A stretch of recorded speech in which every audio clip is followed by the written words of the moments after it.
To open the event, I would like to acknowledge the traditional custodians of the various lands from which our attendees join us today, and to pay respects to those elders past and present.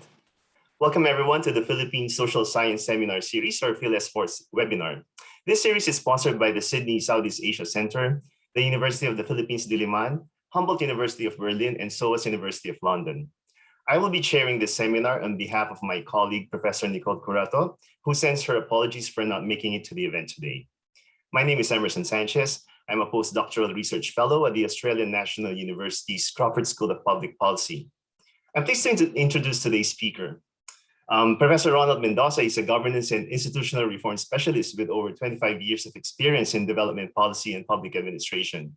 He is currently Dean and Professor of Economics at the Ateneo School of Government in the Philippines. Professor Mendoza has received national and international recognition for his work. He was named one of the Philippine National Academy of Science and Technology's 10 Outstanding Young Scientists in 2012, one of the World Economic Forum's Young Global Leaders in 2013, and one of DEVIC's 40 Under 40 Development Leaders in 2013.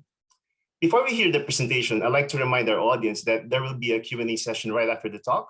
Please type in your questions anytime using the Q&A function of the webinar. And now let's hear the presentation on inequality and political dynasties in the Philippines by Professor Ronald Mendoza. Thank you very much for the opportunity to share some of our research in Ateneo Policy Center. I want to thank, in particular, PhilS4 and my good friend, Professor Nicole Curato. I hope you feel better soon in case you're not able to join today. The topic for today that I would like to talk about is inequality in its different dimensions in the Philippines, and how the issue of political dynasties becomes central to inequality in the Philippine context. So I'm going to try and explain how political dynasties, the dominance of political clans in our system, in our political system, tends to entrench inequality. And is in fact a reflection of that inequality in the Philippines. So without further ado, let me proceed with my presentation. As I always do, I first discuss my main points, my main messages before the entire presentation. And it's fairly straightforward. Inequality in the Philippines has different dimensions. And I will talk about three main dimensions that tend to be self-reinforcing. They feed on each other. And eventually what you have is an inequality trap. First dimension of inequality is weak upward mobility in the Philippine economy due to inequality in opportunities and disaster-prone nature of the Philippines. So even if we end up reducing poverty, there's always a huge chunk of Filipinos who are vulnerable to sliding back into poverty and destitution. And we have seen this in the recent pandemic, in the ongoing pandemic, where millions of Filipinos slid back into poverty based on official statistics from government. The second dimension is political concentration, and this is what I was talking about earlier. In terms of the concentration of political power in the hands of a few political families, which we call political dynasties. This is important because the concentration of political power essentially blocks the ability of the political system to introduce deep changes and deep reforms. And I'm going to talk a little bit about that later. The third section is about economic concentration, and this is well researched. Economic concentration, which is typically it results from the prevalence of rent-rich sectors in an economy where rent-seeking and weak competition characterize many of these sectors. The Philippines, despite efforts to liberalize, deregulate the economy in the past 3 decades, still has a fairly big amount of economic concentration. As I will describe later, in the recent index of economic concentration and crony capitalism of The Economist, for instance, they rank the Philippines as number 4 in the world. So I'm going to talk a little bit about that and how it relates to the 2 other forms of inequality as well. And finally, as I mentioned, inequality tends to be self-reinforcing. All these 3 factors tend to feed on each other. And so in order to break this kind of an inequality trap, you need to introduce in different areas almost a simultaneous reform effort to try and weaken the deep roots of inequality. And I'm going to discuss that last in my presentation. So my first point is weak upward mobility. And here, I just want to show the income distribution in the country and how, in terms of a snapshot of inequality, this is typically the often referred to figure of inequality, income inequality in the country. You have a poor households numbering about 2.9 million, lower income households numbering about 8.4 million, middle income households numbering almost 12 million, and then an upper income group that is extremely small in a country that's over 110 million people, only 500,000 households in that upper income group. And even there is a huge inequality within that top income group. For those interested, we indicated here the income ranges that you can think about. So if you think about certain income professions and income ranges, you can consider where they fit in this particular figure. And the main point here is that as of 2018, and this is the latest available data we could get our hands on, over 11.3 million of about 23.7 million Filipino households, or roughly almost half, classified as lower income class or poor, which means living on less than 21,914 pesos per month. So this is still a highly unequal country, and despite reform efforts of the last 3 decades, this inequality has not really moved. It has deteriorated a little bit in certain periods, but for the most part, even with the fast growth and even with the institutional reforms that we have undertaken after the Marcos regime and the Marcos dictatorship, there has been some poverty reduction, but not so much inequality reduction. And this is a key point to observe for the Philippine economy, because it has repercussions also in other aspects of the Philippines' reform agenda, including the political system. So the weak upward mobility is characterized by that unequal distribution, and also in the inequality in skills capability that is embedded in the population. So this is a figure of the disproportionate percentage of poor households that have at least one out-of-school child compared to the middle and upper class. So there is still some degree of exclusion in terms of educational investments, particularly for poor and low-income households. The other inequality has to do with inequality in opportunities, which actually follows the inequality in human capital investments. If some households tend to have stronger human capital investments, then you can imagine they would have more opportunities for their young people, whereas those with less would obviously face the negative end of those opportunities in the Philippine economy. That's obviously built in because of that human capital investment inequality.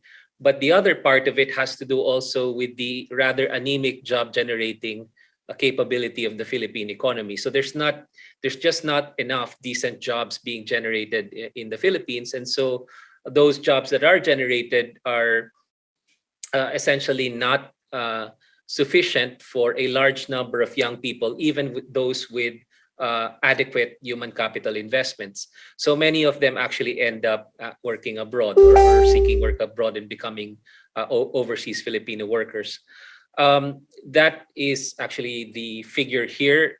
Middle and upper class are more likely to have at least one OFW compared to poor and low income households. So they end up actually working abroad, and a family member working abroad is sort of a lifeline to the Filipino family, who then is able to break free from many of the uncertainties of low income and poor conditions.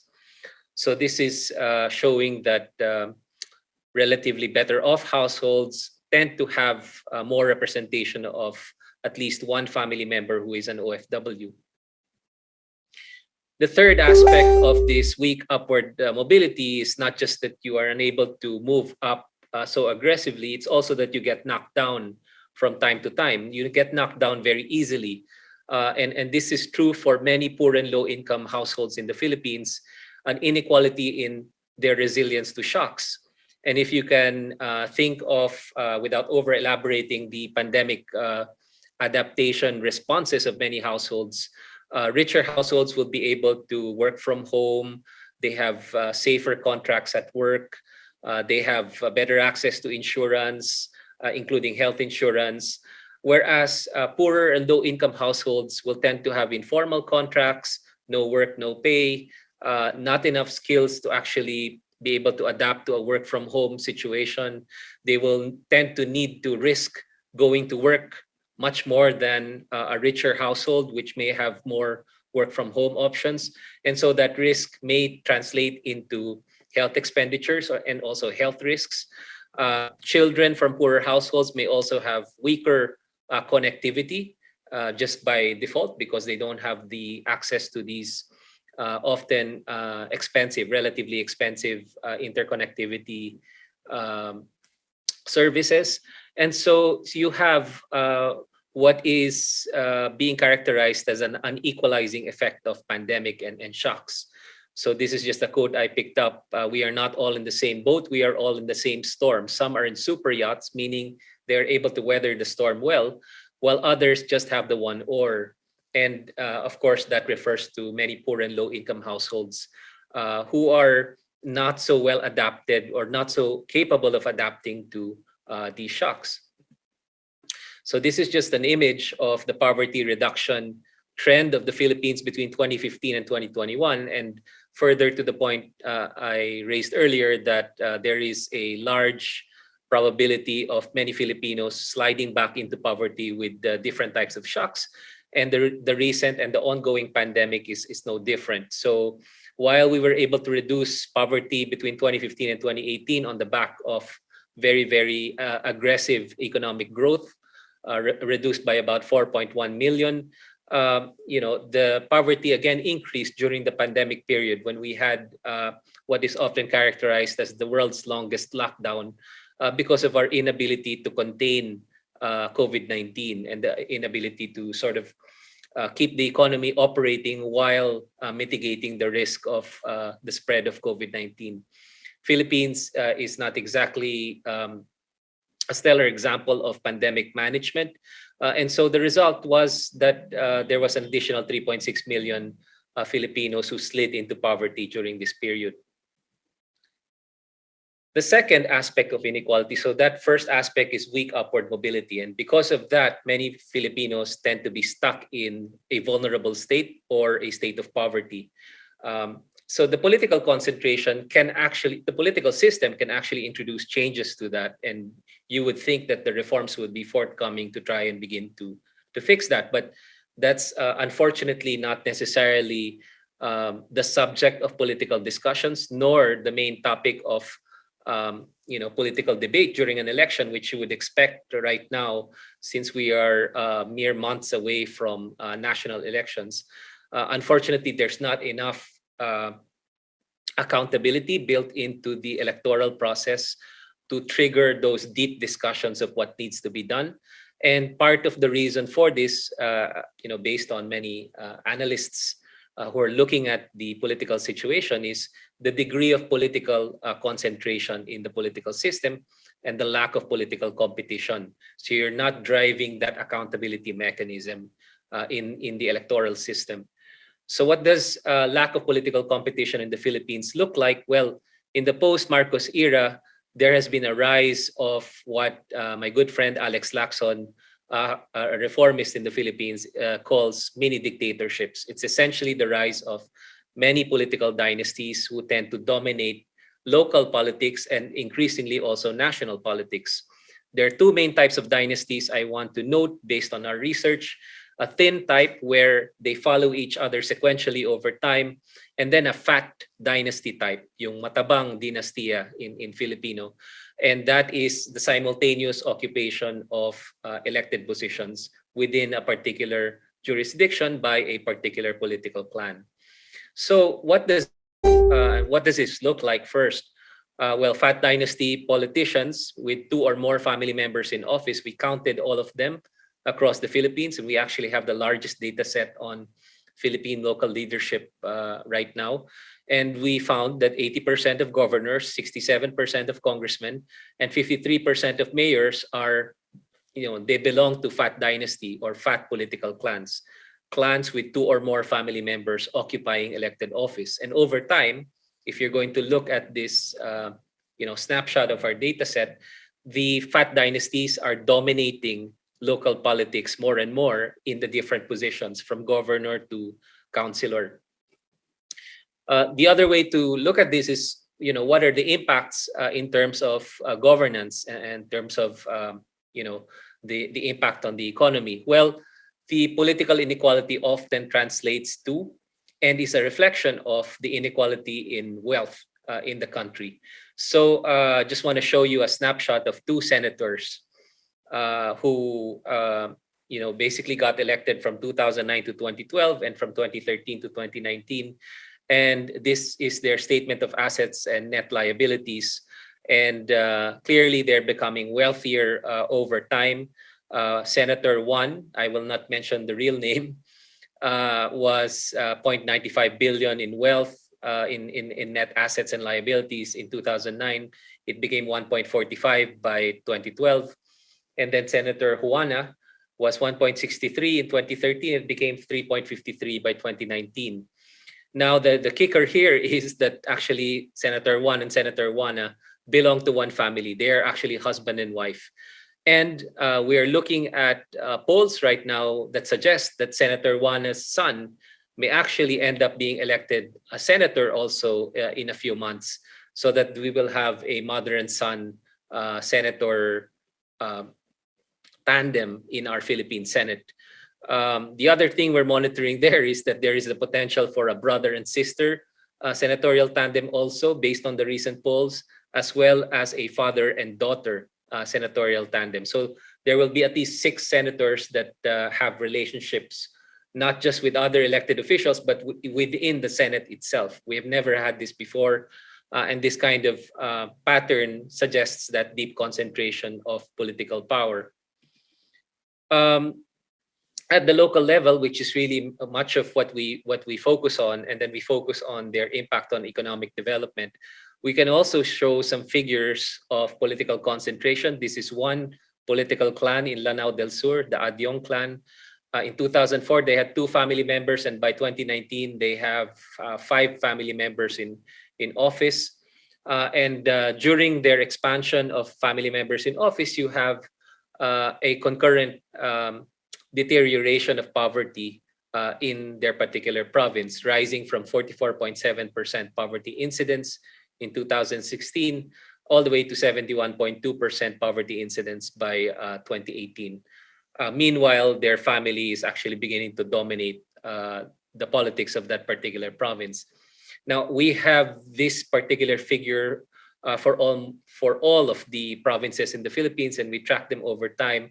And in fact, we did an empirical analysis that tracks this massive data set of leaders and social and economic outcomes. And we have actually come up with the finding that as dynasties become fatter, meaning as dynasties dominate these particular Philippine provinces, they actually tend to drive up poverty and weaken development in these provinces, particularly in the provinces that are outside of Luzon.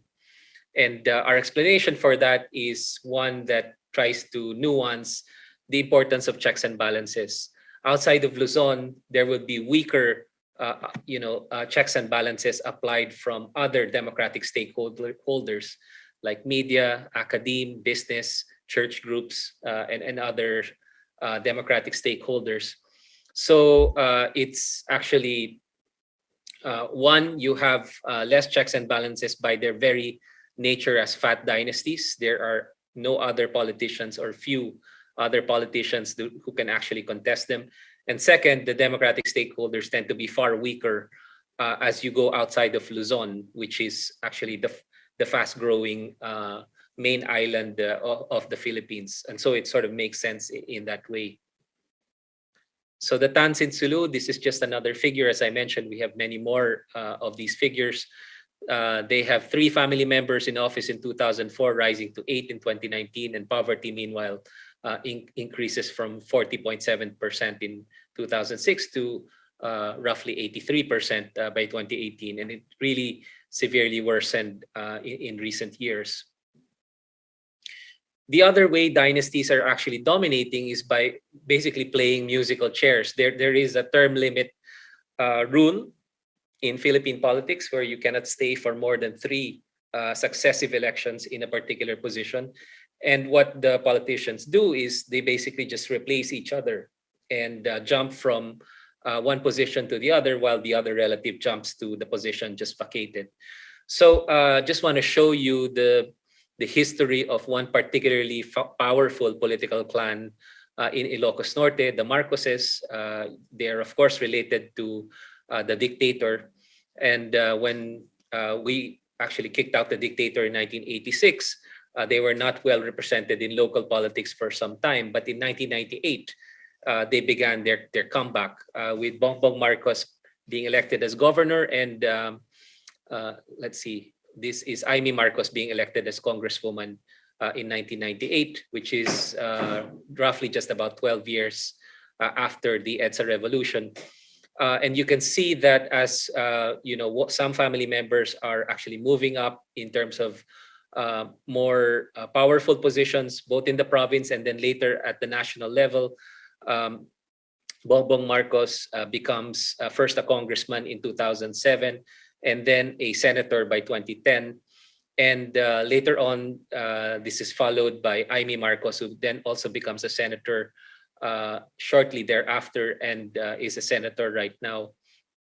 But first, she was a governor. And so you can see that from 1998 to 2004, in 2007, and then from 2010 to 2016, and also in 2019, you have Marcoses or Marcos-related leaders who are governors in Ilocos Norte.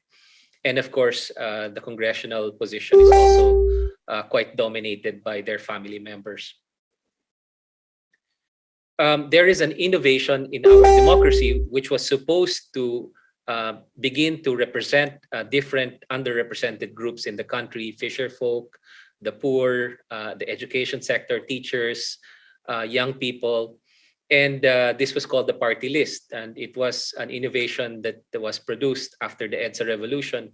And the goal was indeed to carve out some positions for these underrepresented sectors. But unfortunately, at this point, even the party list is dominated by political clans. And you have these well-known names actually that are now in the party list. And so they get extra congressmen and congresswomen in their families by actually fielding party list candidates. And based on a data set collected by our good friends from ABS-CBN, they estimated that about 83% of the party list congressmen are actually, men and women, are actually from political dynasties. So that basically covers the first 2 dimensions of inequality. I'll now quickly just go to the third and then go to my final point since I'm running out of time.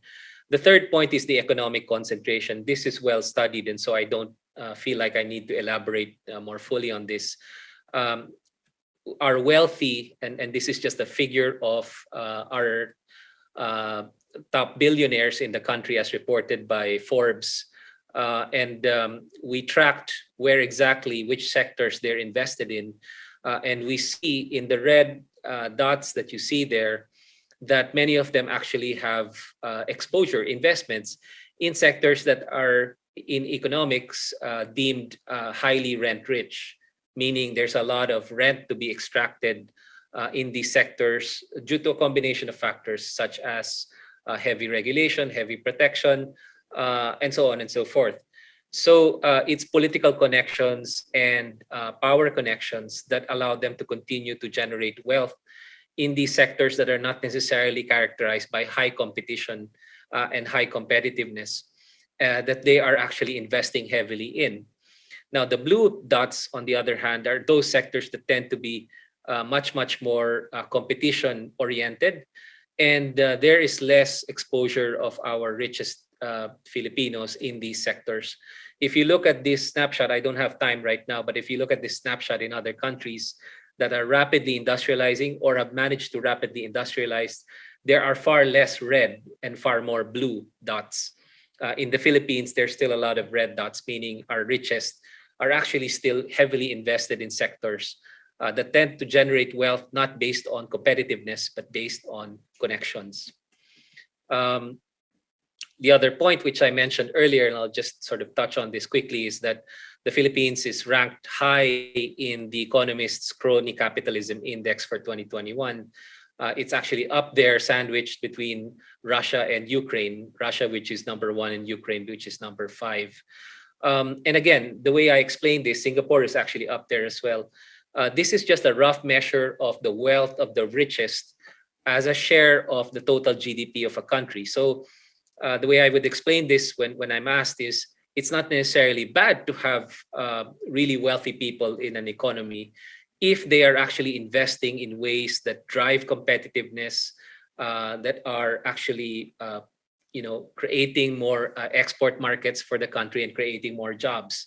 But if they are becoming wealthy not because of these competition-oriented investments, they are instead becoming wealthy because of rent, because of connections, and because of their presence in heavily protected, heavily regulated sectors, then that is not necessarily beneficial to an economy. And typically, those types of investments are also not very much job generating. So they become part and parcel of the other inequality I mentioned, the lack of upward mobility, because there's not enough jobs being created.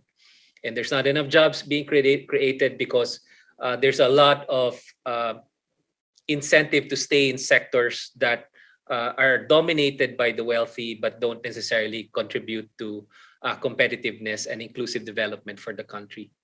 So I begin to wrap up my presentation by talking about how self-reinforcing these three main inequalities are. And I will just skip this in the interest of time and just mention that political concentration of power tends to feed into the economic concentration, because that's sort of the crony capitalism link that many of them are involved in. And because of the economic concentration, you are unable to break the inequality in opportunities. So many people don't have jobs, even though they have the human capital investments. And because of the lack of upward mobility, you still have many poor people who are unable to break free from poverty and tap into the massive wealth creation that is possible within the Philippine economy. There's also the lack of social safety nets and social protection mechanisms due to bad governance and due in part to the political concentration of power that keeps many people vulnerable during shocks. They slide into poverty so easily because of these weak safety nets. That vulnerability in turn feeds the patronage that keeps many of these fat political dynasties elected in office. And so it feeds into that political concentration. So I just want to give an example before I finally conclude with a possible solution to this. One of the malfunctions we are now also observing in the country is the shaping of perceptions by some politicians, despite the data and the evidence that that is actually staring us in the face. So here is one politician, one leader, who is successfully shaping perceptions and yet dodging debates and policy discussions that would actually drive reforms, potential reforms in the country if we are actually trying to select the leaders who will push for those deep reforms. So based on the recent Pulse Asia surveys, this just came out in March, in early March, and this is actually based on surveys conducted in February. Ferdinand Marcos Jr. is the least corrupt, most honest and trustworthy, and has the greatest concern for the poor among presidential candidates based on the results of the February 2022 Pulse Asia poll.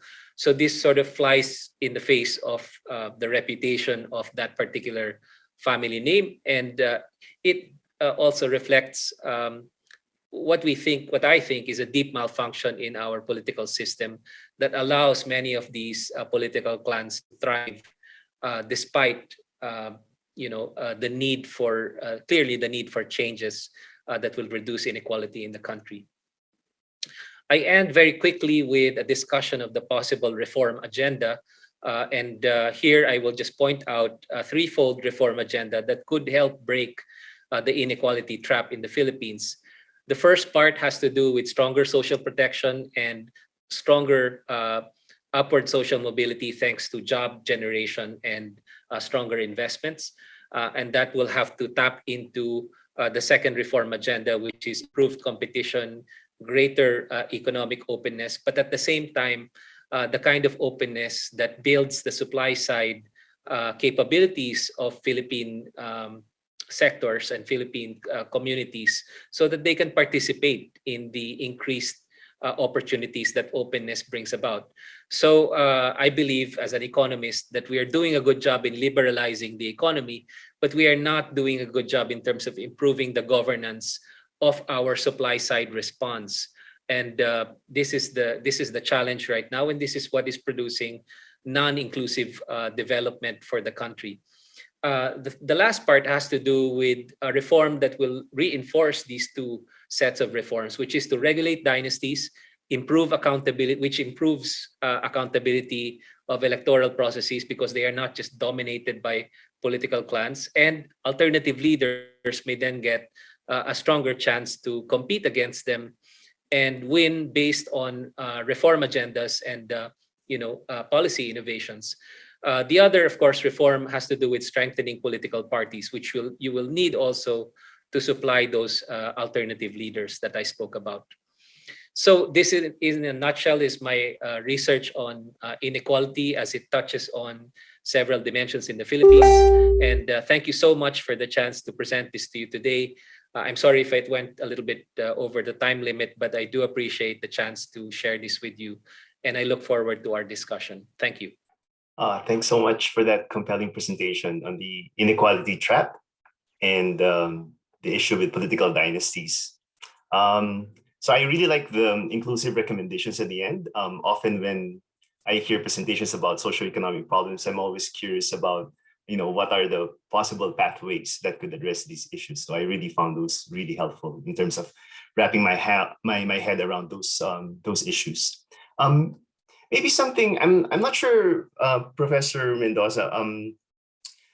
I don't know if it's part of the research of the Ateneo Policy Center, or maybe just if you could give your own observation about the role of the labor movement in breaking the inclusion trap. I did a little bit of research before on social movements, and I think the labor movement is one of the oldest ones that we have in the Philippines in terms of social civil society organizing. So I just want to know if you have any thoughts about what you think would be the role of the labor movement in breaking this inclusion trap. Thank you, Dr. Sanchez, for first for your comments on the presentation, and of course for raising this particular issue. I think the labor movement in the Philippines is indeed historically, it has a rich history in terms of engaging our politics. I am not an expert on the labor movement, but my impression is, having worked with some of them also, is that they're not necessarily translating their numbers into strong political influence, at least not yet. And what we hope that is actually a possibility in this decade, where we're anticipating so many technological changes that can affect OFWs, they can affect our labor force in the Philippines. If you think about automation, AI, fourth industrial revolution, we should be preparing many, many things in advance of these technological and other types of shocks. And certainly from the pandemic, if you're going to look at the recent experience, a lot of informal workers with poor contracts and also poor insurance cover, and with the inability to work from home, they were the worst hit because our social safety nets were actually not that strong nor inclusive. So I think my impression is that it's good to see some of the leaders emerging, like the presidential candidate Cal Yodi, who is now trying to make the case for labor, at least from their lens. I don't necessarily agree with all the policy prescriptions they are tabling, but certainly the presence of that view is an important addition to the discussion. Yeah, before I ask some of the questions posed by our attendees, I just like to follow up on. So I had a question on Calio's campaign. So I just don't know if you would be interested to elaborate on that. You were saying that there were like you don't necessarily agree with some of the prescriptions. I don't know. Yeah, I'd be interested to hear about that, and maybe because the elections are coming up, I think our attendees are also interested to hear your thoughts about that. Sure. You want me to answer now or? Yeah, I mean, if you could just Okay. elaborate. Yeah, thank you. Okay. Well, for the record, I don't necessarily agree with all the prescriptions of all the candidates. So none of them are perfect, or at least many of their prescriptions are also up for debate with the economists. But from an economic lens, if you're just going to look at the evidence, some of the prescriptions, which include a larger role for government in many sectors, this tends to be a recurrent theme in some of the recommendations coming from the left of center. And it sort of flies in the face of what we see in terms of governance. The institutional load of a larger government and larger role for government is something we should think about, and something which definitely stares us in the face every day here in the Philippines. And so to propose that to give more to government, one hopes there is actually a detailed plan, a reform plan on how to make government much more accountable and much more capable of many of these things. So that's one. The second one is this discussion of a wealth tax. I'm not sure if Calyodi actually himself tabled this or one of his senatorial candidates in his group. But this is also a fairly controversial discussion and debate in other countries. And in fact, just to show, it's not just my view, but just to show that it's still sort of a controversial debate, I think here. We just rationalized our income taxes recently in favor of giving relief to some of our middle class, or at least that was the intention, and increased indirect taxes. I'm actually one of the few citing that this is potentially regressive and may actually exacerbate inequality. So we need to think of ways to claw back the benefits for those who are potentially going to be left behind, like poor and low income households, and also sectors that are traditionally not benefiting from the fast growth that we were enjoying until around at least 2018, 2019. But a wealth tax in today's world, where there's a lot of mobility in, where wealth is actually parked, is also something to think about in terms of implementation. So I think in terms of thinking out of the box and thinking of other options, it's good that these are being tabled. But in terms of feasibility and the load in terms of reforms, and the practicality of what we need to put together to make it happen, I think that is where I have a lot of questions. So I guess let me be gentler and say I don't necessarily see us being able to put them together effectively quickly, but we should think about what are the requirements for those kinds of ambitious reforms. Yeah, I think the opening up the discussion is really important at this point with regard to those economic policies. So there's a comparative question here. So there's a question on if there are studies of other countries showing the same patterns or variations of the same kind of relationships between political dynasties and inequality. And yeah, maybe if you could share some of those to us. I think the attendees would be interested to know about those. Thank you. And in fact, I'm pleased to share, Dr. Sanchez, that since we started this in 2011, I started this after I actually left the United Nations. The UN, I think, would never touch a topic like this. So when I sort of shed the blue from there and donned the new blue, which is basically my new institution, I got a lot more academic freedom to sort of tackle this and develop some of the thinking. Let me just share that everyone who I talked to, or at least many of the people I talked to back then when I was starting out here, and I was the odd man out because I'm an economist, not a political scientist. So it's quite odd that an economist would study political dynasties. But I think that was the purpose of the people who backed me and suggested that I take this on. Everyone was saying that this was a well-studied, gasgas na, like everyone has done books on it and peer-reviewed journal articles.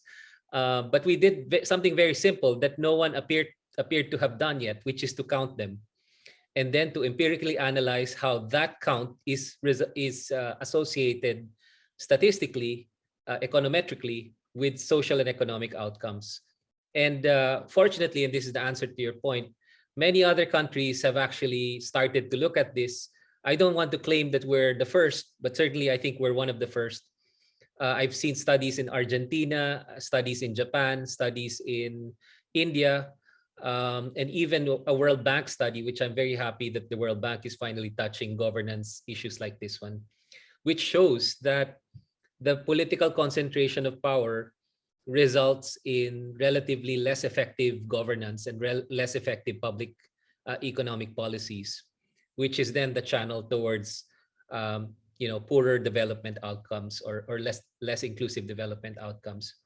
More recently, we have been analyzing the channel through which dynasties result in more corruption.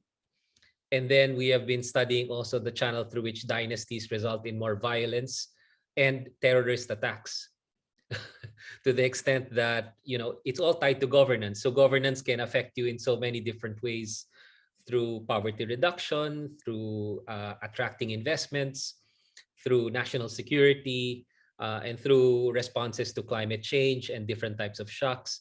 And if your base governance, the institutions that will take the load for your ambition in public economics, in the public policy sphere, cannot take that load because there's poor checks and balances, there's no correction even if they're wrong, there's weak accountability, leaders are not selected based on their innovativeness, they're selected because of patronage, then you cannot expect that base to be strong when you're facing these different development challenges. So for me, it's not surprising that in the Philippines, we're seeing really bad results, and we are validated by the similar results in other countries that appear to have dynasties also.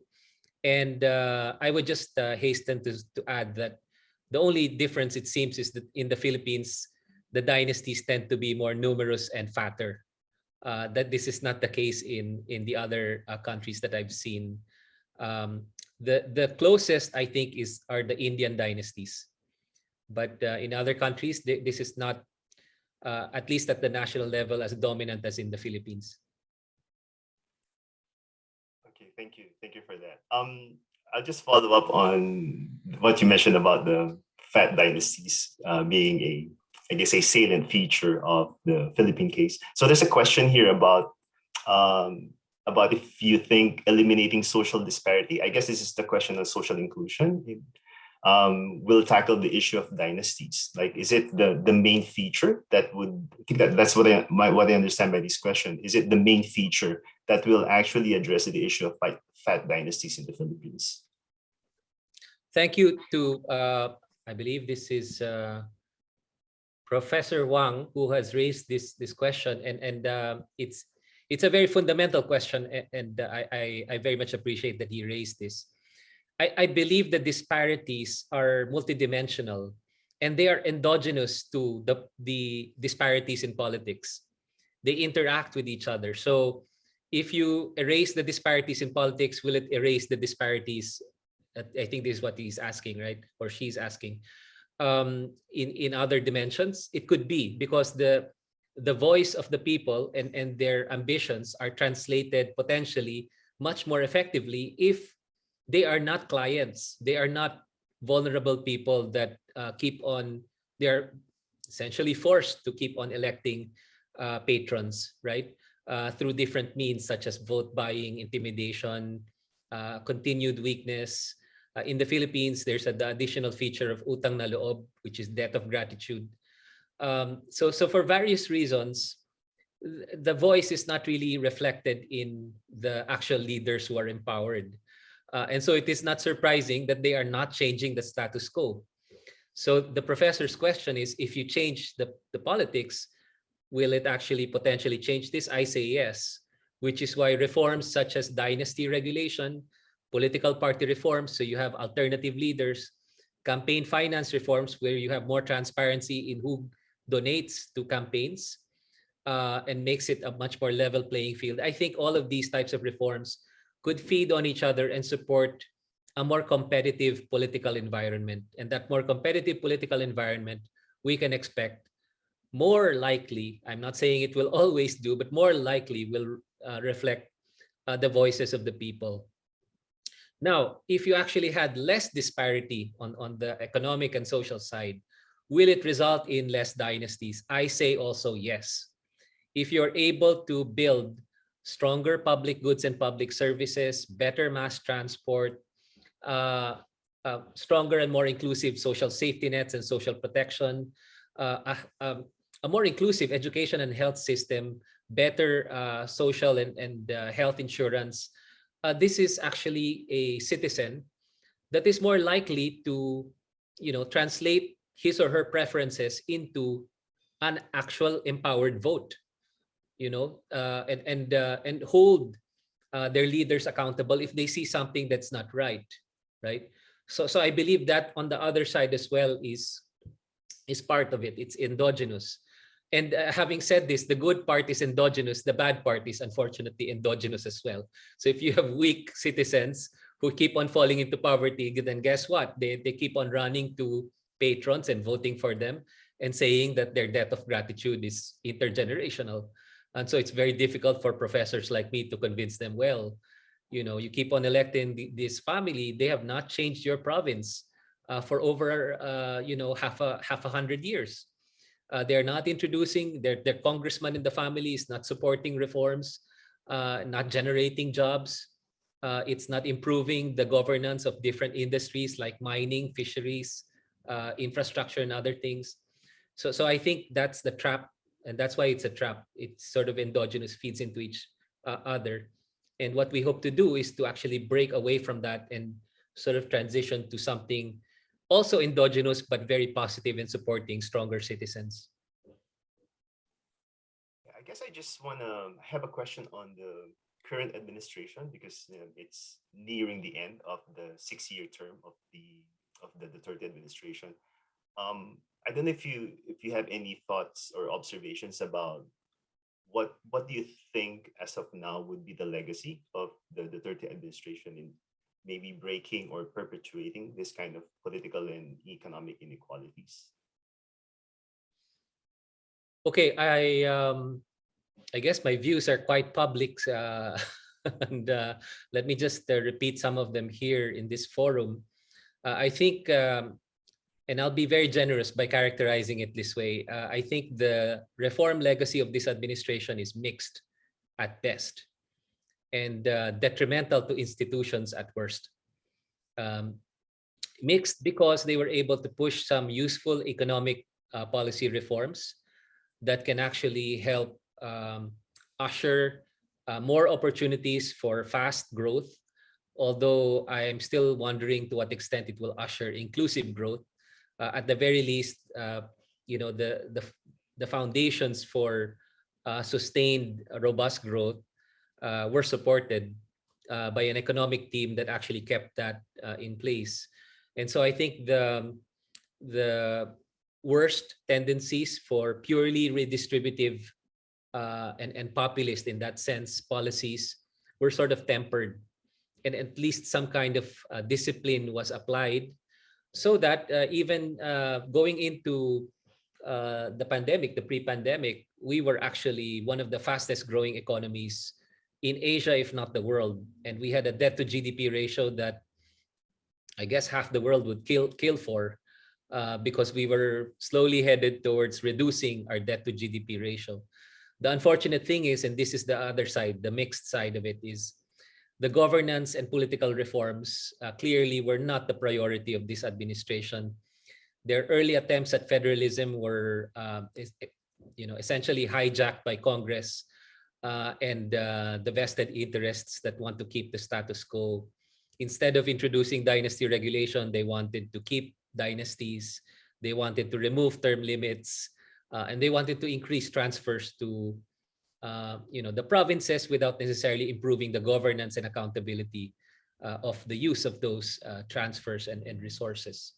So the result, I think, and the proof is seen in the very poor pandemic management response of the Philippines in the past 2 years.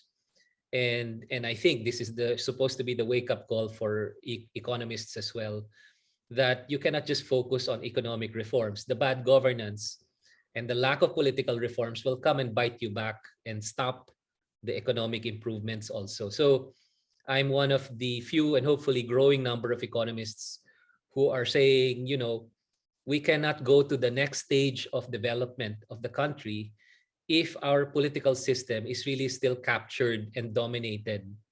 So the quote I like to share is, we cannot keep on liberalizing our economy and making it more competitive while we are not liberalizing our political system and making it more competitive.